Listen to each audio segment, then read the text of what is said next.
बायको शिमला मिरची। चला बघूया। तर मी इथे बनवत आहे चमचमीत अशी भरली ढोबळी। तर त्यासाठी मी इथे साहित्य घेतलेले आहे। इथे मी तीळ घेतलेले आहेत, त्यानंतर जिरे, 10-12 लसणाच्या पाकळ्या घेतलेल्या आहेत। इथे मी ओला आणि सुकं दोन्ही पण खोबरं घेतलेलं आहे। त्यानंतर भाजलेले शेंगदाणे, थोडीशी कोथिंबीर आणि इथे मी शिमला घेतलेली आहे। ती मी साफ करून घेतलेली, तुम्ही बघू शकता। त्याच्या पूर्ण आतल्या बिया मी काढून घेतलेल्या आहेत। तर अशी पोकळ करून घ्यायची ती, तुम्ही बघू शकता। पूर्ण त्याच्या बिया वगैरे काढून घेतलेल्या आहेत। तर छान अशी साफ करून घ्यायची शिमला। तर आता ह्या साहित्याचं आपण वाटण करून घेऊया। मिक्सरचं भांडं घेते, त्यामध्ये मी खोबरं टाकते। तुमच्याकडे जे खोबरं असेल ते तुम्ही घेऊ शकता। इथे माझ्याकडे दोन्ही थोडं थोडं होतं, त्याच्यामुळे मी दोन्ही घेतलेले आहेत। जर तुमच्याकडे सुकं असेल तर सुकं घ्या, ओलं असेल तर ओलं घ्या, काही प्रॉब्लेम होत नाही। त्यानंतर मी लसूण टाकलेला आहे त्यामध्ये। नंतर हे तीळ आणि जिरे ते पण टाकून घ्यायचे। हे जे सर्व आपण टाकलेलं आहे ना, आधी ते वाटून घ्यायचं मिक्सरला आणि नंतर शेंगदाणे ॲड करायचेत आपल्याला, कारण लगेच टाकलं तर ते जाड मिश्रण होतं। त्याच्यामुळे अगोदर हे वाटण आपण करून घेऊया। तर चला आता आपण वाटण करूया।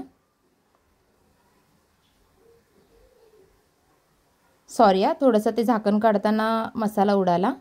तर तुम्ही बघू शकता मी थोडं पण पाणी ॲड नाही केले त्याच्यामध्ये, पूर्ण सुकंच वाटण करते मी।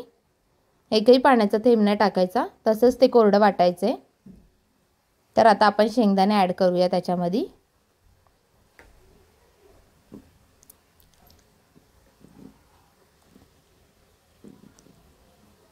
त्यानंतर कोथिंबीर पण लगेचच ॲड करायची आणि मिक्सरला वाटून घ्यायचे। तर अशा प्रकारचं वाटण तयार झालंय आपलं। तुम्ही बघू शकता जास्त जाड पण नाही झालंय वाटण आणि जास्त बारीक पण नाही झालंय। तर मीडियम असं वाटण करून घ्यायचं। जास्त जाड झालं तर ते खाताना दाताखाली येतं, त्याच्यामुळे असं मीडियम असं करून घ्यायचं। तर मी सगळं वाटण आता ताटामध्ये काढून घेते।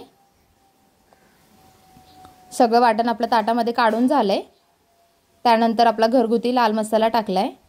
तुम्हाला पाहिजे तर तुम्ही बाकीचे मसाले पण ॲड करू शकता, पण मी घरगुतीच मसाले वापरते। त्यानंतर थोडीशी हळद टाकली आहे, चवीनुसार मीठ ॲड केले आणि थोडंसं तेल टाकलंय आपलं, जेणेकरून ते जे मिश्रण आहे त्याचं बाइंडिंग चांगलं होईल। आता सगळं मिश्रण मी एकत्रित करून घेते। तुम्हाला काय सांगू, सुगंध इतका छान सुटलेला मसाल्याला आणि कलर पण किती छान आलाय, तुम्ही बघू शकता। सगळं एकजीव करून घ्यायचं छान असं। मसाला मीठ वगैरे सगळं एकत्रित झालं पाहिजे। तुम्ही कशा प्रकारे भरली ढोबळी बनवता मला नक्की कमेंटमध्ये सांगा।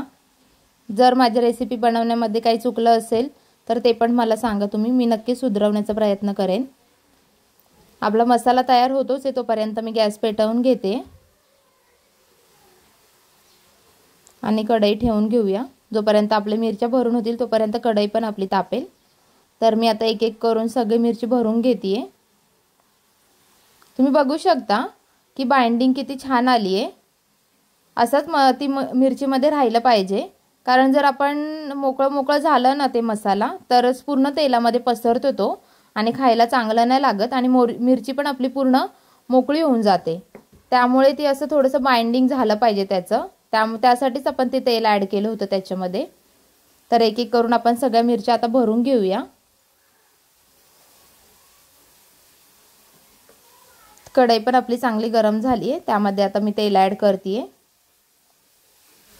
तेल आपलं चांगलं गरम झालं की मग त्याच्यामध्ये जिरे टाकायचे आपण आणि जिरे चांगले तडतडून द्यायचे, नाहीतर ते दाताखाली येऊन असे कच्चे कच्चे लागतात। त्याच्यामुळे चांगले तडतडल्यावरती आपण हिंग टाकायची। तर हिंग टाकली आहे त्याच्यामध्ये। त्याचबरोबर मी कढीपत्त्याची 4-5 पानं पण टाकली आहेत। तुम्ही बघू शकता मी सगळ्या मिरच्या अशा भरून घेतलेल्या आहेत। आता एक एक करून आपण तेलामध्ये सोडून घ्यायच्या आहेत। त्या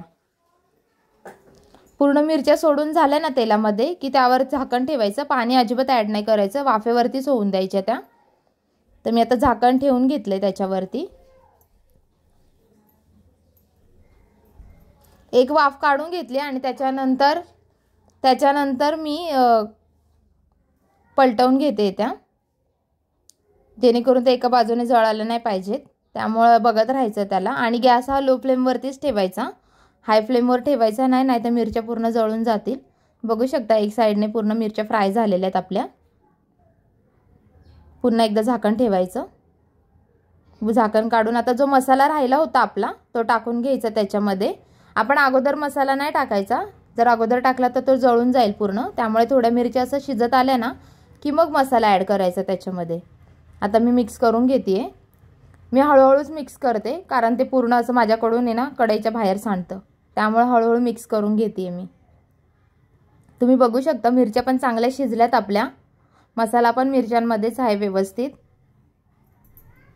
आणि कलर पण छान आलेला आहे.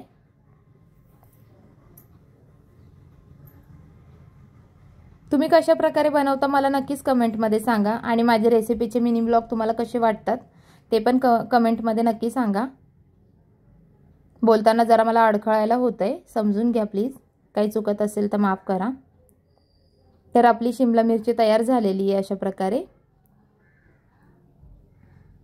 जर काही वाटत असेल तुम्हाला की हे चेंजेस करायला पाहिजे रेसिपीमध्ये तर तुम्ही मला नक्की सांगा, मी नक्की सुधारवण्याचा प्रयत्न करेल. आणि अशा प्रकारे आपली शिमला मिरची तयार झालेली आहे. तुम्हाला माझी रेसिपी कशी वाटली नक्की सांगा. रेसिपी आवडली असेल तर चॅनलला सबस्क्राईब करा, लाईक करा, कमेंट करा, शेअर करा. धन्यवाद.